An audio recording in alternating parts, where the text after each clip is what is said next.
You know, it's amazing.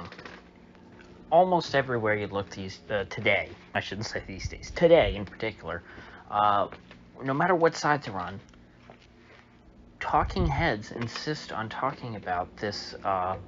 What was her name? Hutchinson woman? Cindy Hutchinson? Something like that? Cassidy, that was it. I had to think about it for a minute. And how she, went full Amber Heard and made up some ridiculous story about Trump lunging at the Secret Service and trying to take control of the vehicle, and some. I don't even know what we're supposed to, what we were supposed to like get out of that testimony. But it doesn't matter since it was made up anyway. And even if it wasn't made up, we're on the edge of the greatest economic catastrophe since 2008, and everybody feels fine. At least everybody on TV, because their jobs, their well-being, their income are not at all threatened. They make enough that they're able to, pay their rent or their mortgage and support their children if they have any, and even in many cases put them through private schooling. And when I say people on TV, I don't just mean, the cable news folks that nobody watches anymore. I mean also the politicians that nobody's watching, as well as all of their staffers in Washington and everyone in the political class. But those of us who work in the private sector, who have to deal with the modern housing market and modern consumer goods prices, we know things are not going well. We as consumers know that the American consumer writ large is unhealthy.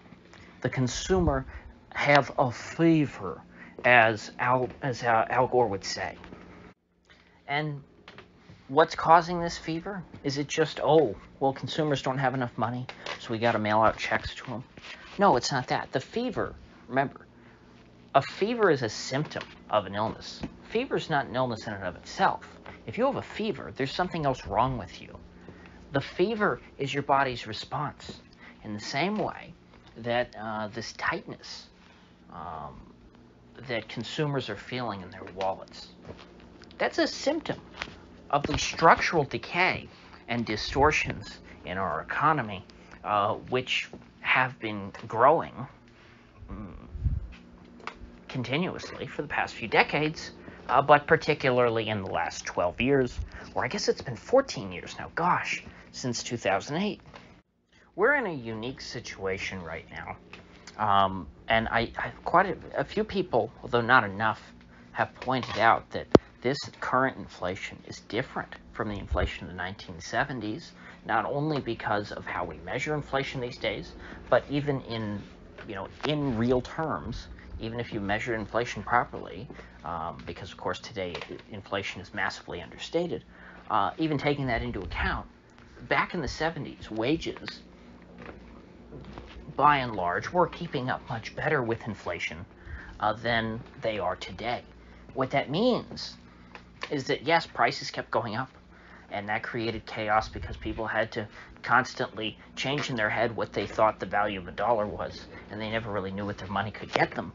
But their wages were rising at close to the same pace as the prices of the goods that they were consuming, and the price of shelter. But these days, that's not at all the case. Wages are going up a little bit, but the price of everything else is going up a lot more. The price to buy a car is going up a lot more. The price of fuel, obviously, has gone up substantially more. The price of a house has gone up substantially more. The price of rent has gone up substantially more than wages. And so what this results in is that someone who was living below their means before and had some discretionary spending or some savings at the end of every month is getting squeezed, and they no longer are able to spend money on things that they would have wanted but not necessarily needed before, or they're no longer saving money. Every dime that they have coming in is going to rent, to food, to fuel, Or if they were already living paycheck to paycheck, like so many Americans, they're not making ends meet. Their rent has gone up, their food bills have gone up, their gas their gas bills have gone up, but they're not making hardly any more money. And so what that will result in is people, one, finding ways to tighten their belt, but there's only so much that you can tighten, especially if you are already struggling to begin with, which so many people were. It will mean that you will default on your leases. You're going to stop paying your rent. You will get evicted. Reventure Consulting has a very good video out, I think yesterday, on the topic of the coming wave of defaults on residential leases that he thinks is coming, and I think that it's very appropriate. But again, these lease defaults that Reventure is talking about are just one symptom.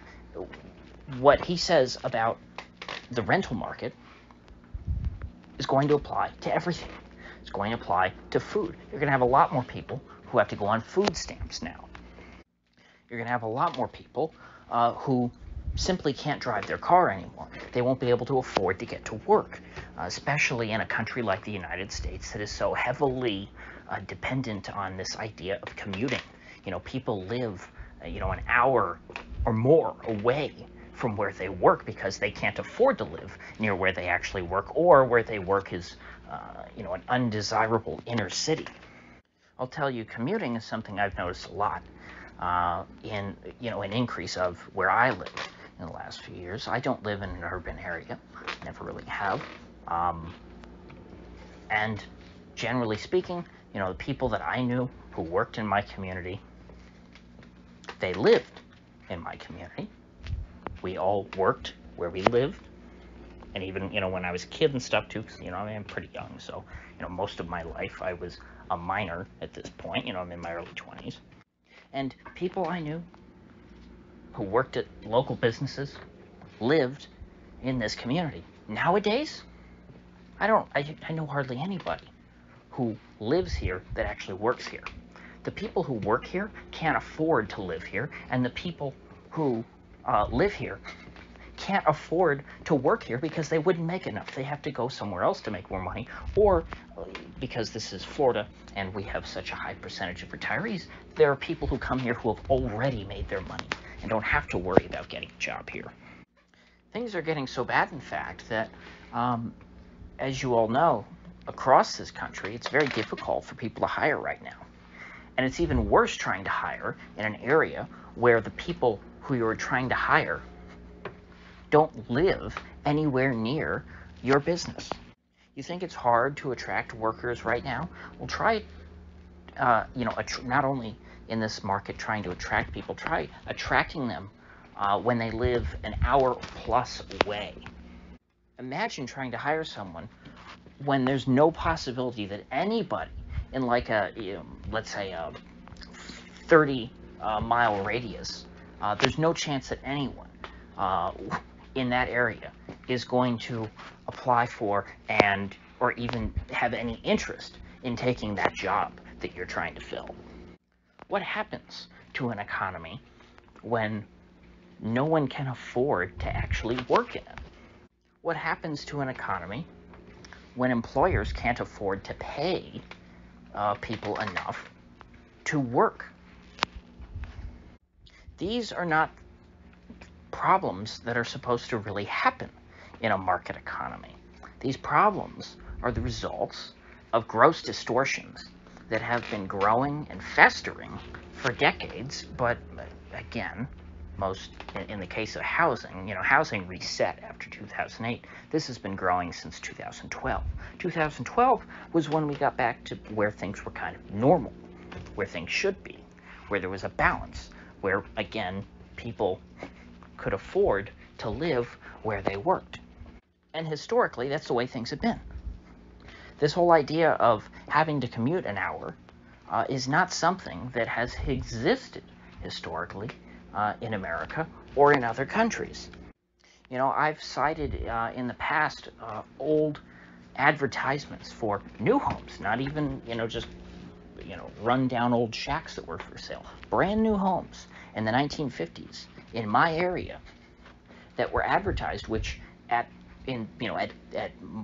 interest rates that where they were back then in the 50s, you could have afforded to own a brand new house in my area working minimum wage. That's what was normal in America.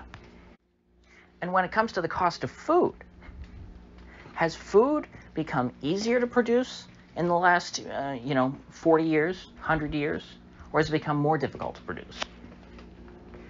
Do you think that we produce more meat or less meat?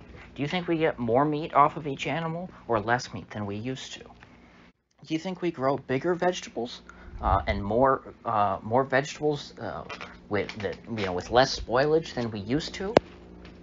The answer to all this is, of course, yes. We produce more food than we used to. We produce it cheaper than we used to. And yet, people can't afford to buy food. You go into the grocery store and you spend $300 without even buying meat. Maybe you'll get a 3-pound chub of hamburger if you're lucky. And we have a society that is highly dependent, and I don't think this is a good thing, and this is something that people could change to save some money, is highly dependent on at least, somewhat processed foods. And by that, I mean somewhat. I don't just mean, stuff that comes out of a box. I mean frozen food, these take-and-bake meal kits that grocery stores are now pushing. Places like Trader Joe's, of course, but that's more of an elite type of establishment. But I've noticed in the past few years, even places like Publix and now Walmart are pushing this stuff to where people just go and it's a pre-made meal. It's like $10. A lot of folks, believe it or not, they don't know how to cook, and they live off of this, and of course eats into their budget.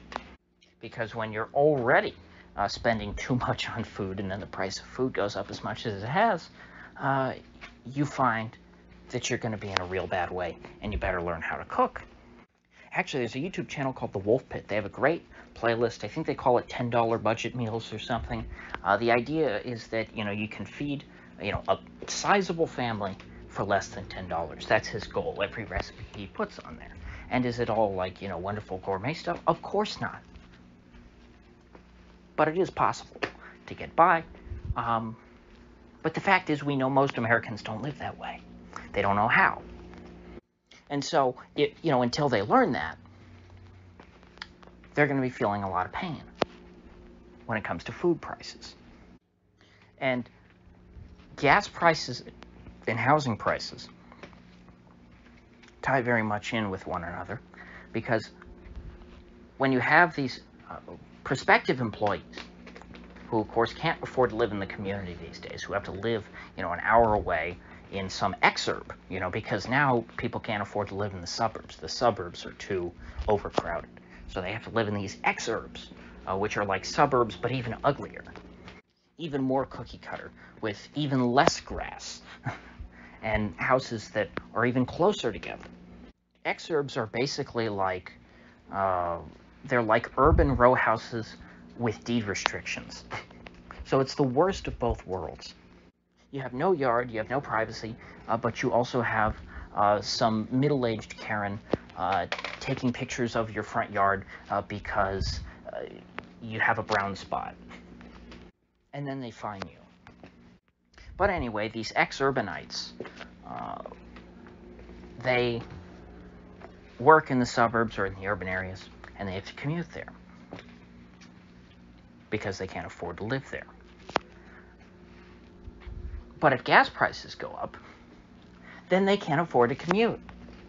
And so in that case, those jobs are just going to remain unfilled because the folks, because nobody in the area can afford to take the job because they can't pay their rent on that kind of a job. So you have to hire people from outside the area. Well, people outside the area can't afford to commute because they can't afford the gas. And they can't afford the food. And they don't have time to cook, a full meal for their family by the time they get home because they're having to work, a double shift. And so they just end up you know, buying a bucket of chicken from KFC. And so people only have so much wiggle room financially. They can only be stressed like this to such a degree and for such a period of time. Eventually, what little savings they have runs out, and